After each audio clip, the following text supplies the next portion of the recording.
Meus amados, a paz do Senhor a todos vocês. Estamos de volta com mais um conteúdo da Palavra de Deus aos vossos corações. No nosso conteúdo anterior, nós falávamos sobre a idolatria em Dan, como que a idolatria contagiou uma família inteira, uma tribo inteira. Pois bem, o tempo se passou.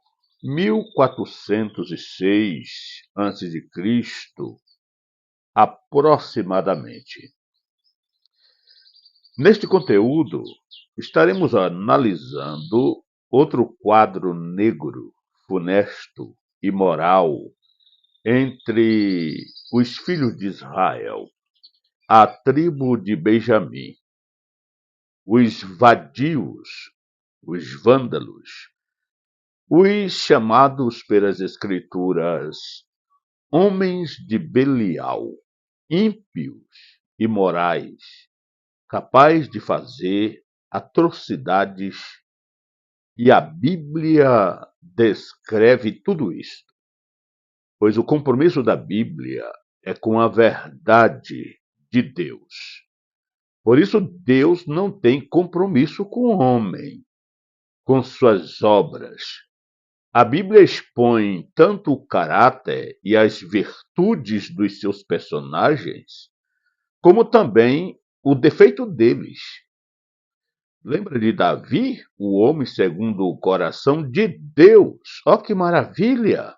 No entanto, a Bíblia mostra o homicídio de Davi, o adultério de Davi, todas aquelas tragédias imorais ocorridas no contexto da sua família, entre seus filhos, Tamar e assim por diante. Então a Bíblia é a palavra de Deus inspirada, que ela narra os fatos e pronto, e é a verdade de Deus. Pois bem, entre os benjamitas aconteceu uma atrocidade terrível que iremos analisar a partir de agora. Peço que você deixe o seu comentário, que você possa dar um joia, que você possa compartilhar essa palavra e se inscrever em nosso canal. A imoralidade em Benjamim.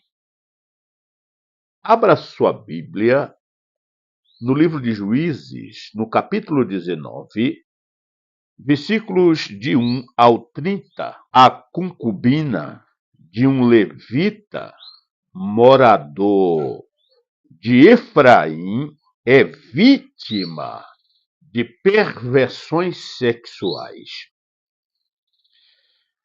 O que esses rapazes foram capazes de fazer com uma mulher indefesa? Nós temos no contexto deste estudo alguns pontos a observarmos. Primeiro, o levita e a sua concubina. Nos versículos 1 e 2, a concubina do levita torna-se infiel a ele e volta a morar com seu pai em Belém. Alguma coisa, alguma discórdia familiar que leva esta mulher a voltar à casa dos seus pais. Os versículos 1 e 2 diz o seguinte: naquela época não havia rei em Israel. Aconteceu que um levita que vivia nos montes de Efraim, numa região afastada, tomou para si uma concubina que era de Belém de Judá.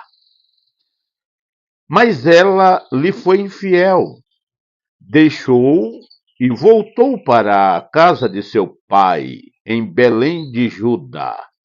4 meses depois.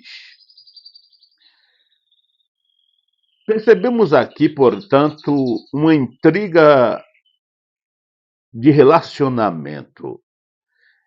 E você percebeu como um coro no livro de Juízes a expressão: e naqueles dias não havia rei em Israel, e cada um fazia como pensava.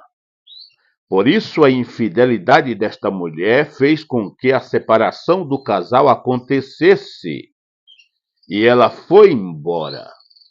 Na época de Moisés, ela seria morta apedrejada.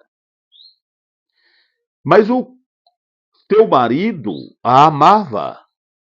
E o que ocorre? No versículo 3 ao 10, ele decide-se ir embora em busca da sua concubina. Passou-se o tempo, sentiu saudade, se arrependeu daquelas discórdias que ocorreu e estava pronto a perdoar a infidelidade dela. E resolveu, portanto, a ir em busca da sua mulher em Belém de Judá. O levita viaja para Belém e convence sua concubina a retornar para casa. Após uma agradável visita de aproximadamente 40 dias com seu sogro.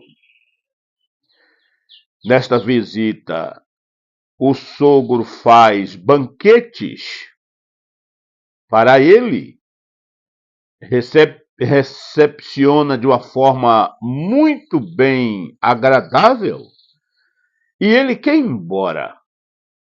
E o sogro então insiste que ele fique mais um dia e mais um dia e mais um dia, e ele reclama que quer ir embora. E o sogro: não fique mais um dia, vamos fazer uma festa, vamos fazer uma alegria, vamos fazer um banquete. E nesse vai e vem, nessa insistência, passa-se 40 dias por ali. Mas os primeiros versículos do capítulo 19, versículo 3, diz: seu marido foi convencê-la a voltar. Ele tinha levado o seu servo e 2 jumentos com ele. A mulher o levou para dentro da casa do seu pai, e quando seu pai o viu, alegrou-se, ficou feliz em ver o genro ali. E nesse texto é que você vai ver aqui a recepção do sogro. O rapaz se alimenta, mata a saudade, faz ali o seu momento de alegria e decide voltar para sua casa com a sua mulher. E ele insiste: não, fique conosco mais um pouco. E o levita então permanece ali 40 dias. No versículo 11 ao 21, o levita, portanto, vai embora, se decide, arruma suas coisas, seus servos e jumentos e parte retornando às terras de Efraim. Ao chegar, já ao anoitecer, à cidade benjamita de Gibeá, e vinha do campo um cidadão para sua casa, e viu ali, na praça da cidade, aquela família instalada para passar a noite. Aquele morador, conhecendo a fama daquela cidade, os vadios, os vândalos, os homens de Belial que ali morava, viu o perigo que aquela família estava passando. Então ele convidou: olha, não fique aqui, esta cidade é muito perigosa, principalmente à noite. Olha, venha para minha casa, eu vou hospedar vocês para livrar de problemas maiores. Aceitaram o convite daquele cidadão hospitaleiro e foram para a casa dele. Por isso, dos versículos 11 ao 21, a palavra de Deus diz o seguinte: quando estavam perto de Jebus, de Jerusalém, e já se findava o dia, o servo disse a seu senhor: venha, vamos parar nesta cidade dos Jebuseus e passar a noite aqui. A orientação do servo, do serviçal desse cidadão. O seu senhor respondeu: não, não vamos entrar numa cidade estrangeira, cujo povo não é israelita. Iremos para Gibeá. E acrescentou: ande, vamos tentar chegar a Gibeá ou a Ramá e passar a noite num desses lugares. Então prosseguiram, e o sol se pôs quando se aproximavam de Gibeá de Benjamim. E como já estava escuro, ocorre, portanto, esse momento recepcionista do morador de Gibeá, que vem do campo e vê aquela família e acolhe em sua casa. O que ocorre em seguida? O levita depara-se com um monte de pervertidos, porque, jantando na casa do hospitaleiro, junta-se na porta dele, semelhante àquele caso de Ló. Por isso, os versículos 22 em diante, a Bíblia diz: quando estavam intertidos, alguns vadios da cidade cercaram a casa, esmurrando a porta, gritaram para o homem idoso, dono da casa, o hospitaleiro. Gritaram para ele: traga para fora o homem que entrou em sua casa, para que tenhamos relações com ele.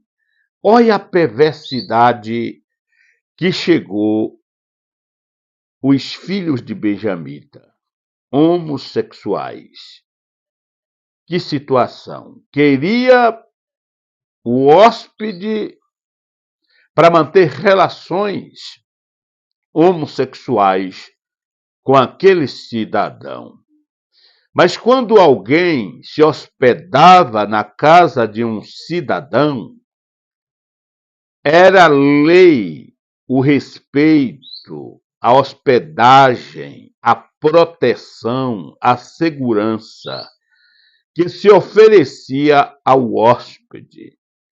Por isso, de qualquer forma, o cidadão, o hospedeiro, não aceitou entregar o seu hóspede. Preferiu entregar as suas filhas no lugar e preservar a integridade dos seus hóspedes. O dono da casa saiu e lhes disse: não sejam tão perversos, meus amigos. Já que esse homem é meu hóspede, não cometam essa loucura. Vejam, aqui está minha filha virgem e a concubina do meu hóspede. Eu as trarei para vocês, e vocês poderão usá-las e fazer com elas o que quiserem. Mas nada façam com esse homem, não cometam tal loucura. Mas eles não quiseram escutar o cidadão. Mas os homens não quiseram ouvi-lo. Então o levita mandou a sua concubina para fora, e eles a violentaram e abusaram dela a noite toda. Ao amanhecer, a deixaram na porta daquela casa. Veja o quanto esses indivíduos foram capazes de fazer. Assim mesmo, o levita entrega a sua concubina e os homens a estupram durante toda a noite. Finalmente, eles a deixam e ela se arrasta até a casa. E o que ocorre? Ela morre bem no limar da porta da casa. A mulher terminou morrendo, dado o estupro causado por aqueles homens vadios de Belial, homens de Benjamim. Quando ele abre a porta da casa, a mulher está estendida ali e morta. Ele confunde ela como uma embriagada e diz para que ela levante-se, para que continue a viagem. Mas ela não se mexe. E é aí que ele dá conta de que a sua concubina foi morta por aqueles homens vadios, malignos de Benjamim. O levita carrega o corpo de sua concubina de volta a Efraim e o corta em 12 pedaços. Envia um pedaço a cada tribo de Israel, incitando a nação a punir tais perversos na terra de Benjamim. Isso tem que ser julgado, sentenciado. Os criminosos têm que pagar pelos seus crimes. Quem já se viu coisa tal entre os filhos de Israel? Os versículos 29 ao 30, a Bíblia diz: quando chegou, apanhou uma faca e cortou o corpo de sua concubina em 12 partes, e as enviou a todas as regiões de Israel. Todos os que viram isso disseram: nunca se viu, nem se fez uma coisa dessas desde o dia em que os israelitas saíram do Egito. Pensem, reflitam, digam o que se deve fazer. Vimos, portanto, aqui a imoralidade em Benjamim. Começou com a infidelidade da mulher, a intriga entre ela e o seu marido, a sua decisão de ir embora para a casa do seu pai. Mas o amor dele era tamanha que estava pronto a perdoá-la. E assim, 6 meses depois, foi buscá-la. E ficou 40 dias com o seu sogro, fazendo os seus banquetes, suas alegrias, seus momentos, mas a preocupação dele era voltar para sua terra.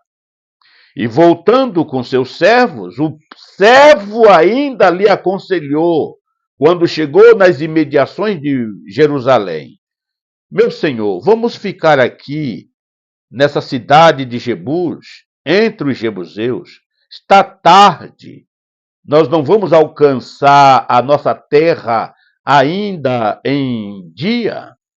Mas ele insistiu, como sendo o patrão, o senhor daqueles escravos, seguiram e chegaram até Gibear de Benjamim.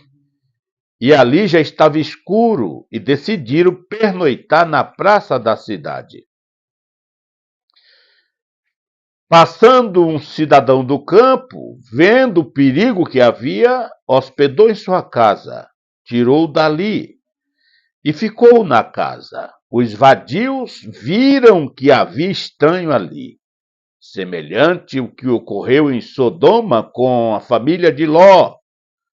Aqueles vadios homossexuais decidiram estuprar, possuir sexualmente aquele cidadão. Mas o hospedeiro, oferecendo a filha e a concubina e salvando a vida do seu convidado, aconteceu toda essa tragédia imoral que acabamos de relatar. Isso mostra o quadro imoral entre os benjamitas na época dos juízes, pois todos faziam conforme queriam. Não havia regra, não havia lei em Israel. Por isso a Bíblia mostra o quadro de uma sociedade quando se recusa a Deus, quando se recusa às leis sagradas, pois havia lei em Israel, havia os 10 mandamentos, o Pentateuco, lá em Siló, no tabernáculo. Porém, a ignorância espiritual de Israel, a apostasia, era tamanha, o afastamento de Deus, que ninguém queria saber de Deus, de lei sagrada e de nada.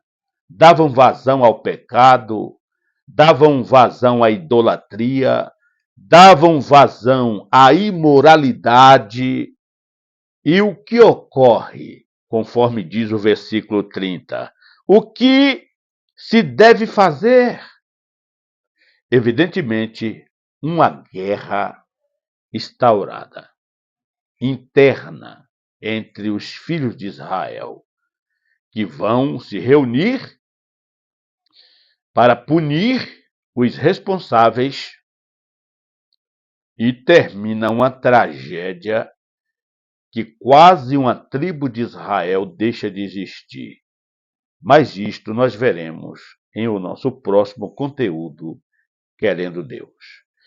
O quanto é importante a presença de Deus em nossas vidas, na família, nas tribos, no país, em todas as circunstâncias da nossa vida.